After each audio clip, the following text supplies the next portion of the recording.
Chapter 4. You're all right in my book.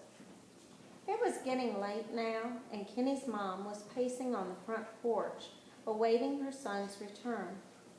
Kenny's father was untroubled by the lateness and reminded her that they should trust their son's judgment on matters concerning nature and fairy tales. And as Kenny coasted in out of the darkness and into the yellowy porch light, he knew it was going to take some work to convince his folks to go up and meet Graham. So he got to it immediately upon his return. He recounted in great detail his conversation with the dragon. During his bath, he told his mom he was swallowed up in an earthquake centuries ago, where he survived by drinking lava and eating fire rocks. But it's okay. He won't burn me. As he climbed into bed, he told his father, Graham says there used to be dragons everywhere, eating people and burning castles, but don't worry, Dad, he won't eat me. And at breakfast the next morning, he told both his parents, he likes to read and recite poetry and eat creme brulee. I can't wait to see him again. I am thrilled to hear you've met someone you get along with so well, Kenneth, his mother said as she flipped a fourth helping of pancakes onto his father's plate. But if you're planning on spending more time with that dragon, then I think it best that your father and I go up and meet him too. Don't you think so, Pa? I do indeedy, his father replied as he sipped his coffee. And as long as this isn't some plan to eat my sheep, my son, or us, we are all on the same page. So after school, and after his father brought the flock in for the day, the family trotted up to the top of the hill with picnic baskets in hand to meet Kenny's new acquaintance. As they neared the grassy summit, Kenny's father stopped them all just short of the hilltop. He leaned on his walking stick and sized Graham up while slowly chewing on a stalk of grass. The large blue-scaled creature was arranging the boulders at his cave entrance. He'd step back and study them, then adjust one here and another one there. What is this? He's taking his bath. And then step back and look at them again. Finally, he noticed Kenny and his family watching him. Ah, ho there, Graham said with a toothy grin. I was tidying the place up for your visit. Kenny's father put his paw on his son's shoulder and spoke first. So you're not the type of fella to be deceitful to my little boy and trick us all into your belly? The Drake's eyes went wide, and he let out the slightest gasp. Goodness gracious, no, he replied. But I may trick you into reciting a favorite poem. If your son's a chip off the old block, I would imagine you are a fellow connoisseur of the spoken word, yes? Kenny's dad just stood there chewing on his stalk of grass. The dragon looked at Kenny for a sign, but the boy just shrugged. At last, his mom grabbed his father by the arm and smiled at Graham. We are very delighted to meet you, Mr. Dragon. Thank you for not eating us. I think you'll enjoy my cooking much better anyway. She turned to Kenny. Kenneth, dear, help me set up the picnic blanket. Please allow me, Graham said, and walked up to offer assistance. In doing so, he inadvertently stepped right on Kenny's father's foot. His father didn't utter a word. His large eyes said it all. I am terribly sorry, sir, Graham said, then hiccuped. A small fireball puffed out of his mouth, engulfing the farmer. Kenny's father looked down at his son as the last of his singed eyebrows fell to the ground. The boy kept his mouth shut tight, barely suppressing his giggle. Oh, goodness, the dragon said, covering his mouth. I am a bit skimble-scamble today, and when I get nervous, Kenny's mom took her apron off and wiped the ash from her husband's face. Kenneth, she said, get some cool water for your father's foot. It should keep the swelling down. There's that creek at the foot of the hill, Graham said as he took the bucket that they used to carry refreshment. In the dragon's scaly hand, it looked like a little drinking cup. Let me go. Get it. And with that, he bounded off.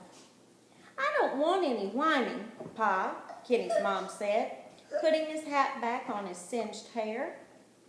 You'll be fine. Besides, you're making him as nervous as all get out. With Kenny's dad comfortably soaking his foot, dinner was served. Spread out on the gingham picnic blanket was a delicious meal of radish souffle, sweet glazed carrots, and parsley potatoes.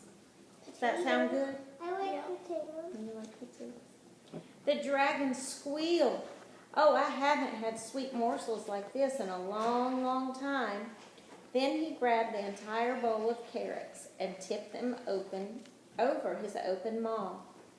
Hey, mister! Kenny's mom thumped Graham with her wooden ladle. Mind your manners. My apologies, he replied, gently placing the bowl back down on the blanket. It's just that this spread is spectacular, and the mouth-watering aroma took complete control of me. The dragon winced with embarrassment. Kenny chortled. As they enjoyed their supper, Graham told Kenny's mom the stories he'd heard of the grand meals that royal chefs cooked each day for the king. He even gave her a few recipes. The creme brulee, torched expertly by Graham using his left nostril, was delicious. Where are we? We're right here. Kenny's dad smoked his after-dinner pipe while Graham recited several of his favorite poems above the twitter of chirping crickets. As Kenny watched the lights flicker on in the town below, he thought it was one of the best dinners ever. Well, Mr. Graham, Kenny's mom said, Mr. Graham. we must be getting back. I have a kitchen to clean and a boy to get to bed. After all, this is a school night. Evan. Understandable, milady. Thank you all so much for coming up and visiting, said Graham. It was a magnificent meal. He turned to Kenny's dad. I apologize for the foot. I trust it will be okay. I'll be just dandy, Dragon. He paused for a moment, stroking his whiskers. You know, being that this here hill is on our property, you can stay up here as long as you'd like. He knelt down and gathered their dinnerware. Just watch yourself. Folks may not take a liking to the dragon living in these parts. Mum's the word. So long, Graham, Kenny said as he shook hands, Claw, with him. See you tomorrow. Both the dragon and the young rabbit looked over at Kenny's parents. Oh, of course, his mom said, but Pa is right. Be careful. School the following week was not as exciting to Kenny as it had been before he'd met the dragon. Summer break was fast approaching, and every class was packed with end-of-year merriment. Even so, Kenny couldn't wait to get home so he could spend the remainder of the day with his newfound friend. Every afternoon, Kenny went up to visit the dragon on the hill. On the weekend, Kenny's mom invited Graham to have dinner at their house. But since he was far too large to come inside, they decided it was best that he simply put his massive head through their kitchen window, where a place was set for him at their table. Would you like to have a dragon come eat dinner with us? Yeah. The following Tuesday was the last day of school, and the students were let out early. Kenny rode his bike as fast as he could to the top of Shepherd's Hill so that he could tell Graham about his day. He found him sitting in front of an old upright piano, wires jutting out from the top like dead stems in a flower vase. Oh, Bantling, look what your mom found in the barn. I think I can get it working again, too. Graham said as he pulled on a string and gently tapped a key. Do we have to look at the camera? Neat, Kenny replied. Hey, I received my grade for my book report today. And there he is coming to dinner. I'll pass it around. Well, let me finish reading. Yeah. And, well, my teacher was fine with me switching books. She knew I'd read stars and their constellations before anyways. But I'm not sure what she thought of me debunking the facts in the King's Royal Bestiary. She felt that these scholars must be the best in the land. After all, they were hired by the King. King Schming, what does he know? Graham replied, tapping another key. Exactly. I told her that unlike the author of the book, I had a first-hand account of what a real dragon was like. Graham stopped hitting the piano keys and looked at Kenny. What did she say? She said I had a great imagination and gave me a B+ for effort. Well done. You'll go on to write your own bestiary someday, you'll see. The dragon smiled and returned to tuning the piano. Mommy, what is an F minus mean?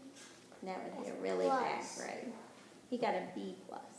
What's So, plus? Kenny said as he emptied out his book bag, what are we reading next? A dozen different books gathered from his bedroom bookshelf fell out onto the grass. For the next couple of weeks, the dragon and Kenny read every book that he owned. I had no idea the entire planet was populated by giant lizards like myself. What a rollicking time they must have had, Graham said of a book on dinosaurs. This Beowulf fella had a severe anger management problem. He sneered after he and Kenny read the epic poem about the Nordic warrior. He's quite a blackguard if you ask me. You mean to tell me that these little creepy crawlies turn into beautiful butterflies? Now that is true magic, he declared after studying Kenny's book on insects. Some days the two were excited to relax and read, so they would invent other fun activities to do. I had no idea you could make a kite out of stuff from around the house, Kenny said as they flew homemade kites on the hilltop one windy afternoon. Wow, I am no good with watercolors, the lad said with a sigh one dusky evening. But this sunset sure is pretty, and your painting looks great. My mom used to play a lot, Kenny said, sitting at the piano stool. She's going to flip when she hears that I learned how to play chopsticks. It's her favorite. All right, honestly. One sunny Friday afternoon, the two were relaxing under the shade of the large willow. What made it extra comfy was that they were on an old rug Kenny's mom had brought up from the house for the dragon to sleep on. I'd love to hear more tales by these Grimm brothers, Graham said, munching on a pear. Their work is quite entertaining.